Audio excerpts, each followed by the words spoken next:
So let's go ahead and go through together on how to create a bouncing ball animation.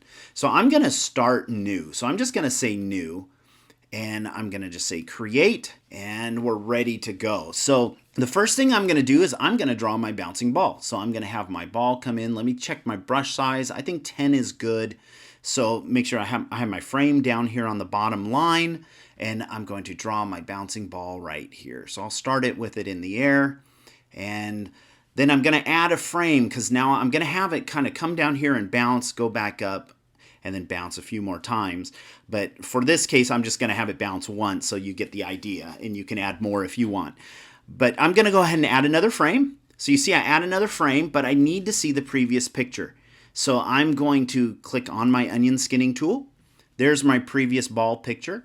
So my ball's moving pretty fast, so I am going to put a little bit more space between that and the previous one. And then I'm just going to add another frame, and then I just keep adding frames. And then as it hits the ground, I'm going to do something very big in animation is squash and stretch. It shows speed. So I'm going to flatten the ball like it's hitting the ground. And then as it comes back up, I'm going to have it regain its form. You can see I'm not very good at drawing circles, but you get the idea. So now if I hit my play button, you can see I now have a bouncing ball. And I could go back and now fill that in if I wanted to. So I could go to the paint bucket tool, and if I want to make that a red bouncing ball, I could select red, and I could just go through my frames and color them in.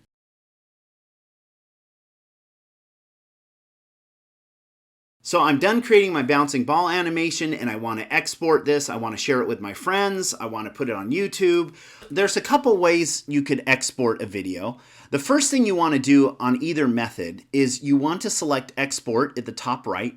Make sure you're saving your video as you go though. Make sure you're at least, I'd say at least every 5 to 10 minutes you're selecting that save button. And then select export when you're done and ready to send it out. There's two ways you can send the video out. You can select animate GIF or GIF. There's debate about how to pronounce that. That's just going to send it out with no picture, with just a picture but no sound.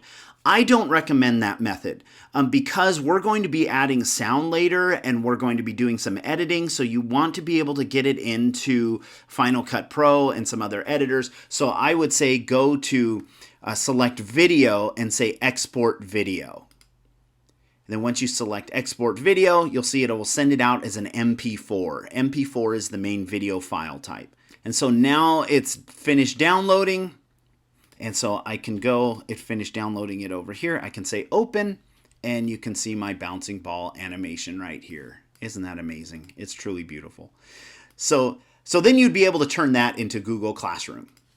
And that's how you create a bouncing ball animation. Just let me know if you have any questions. I'm glad to help. Have fun.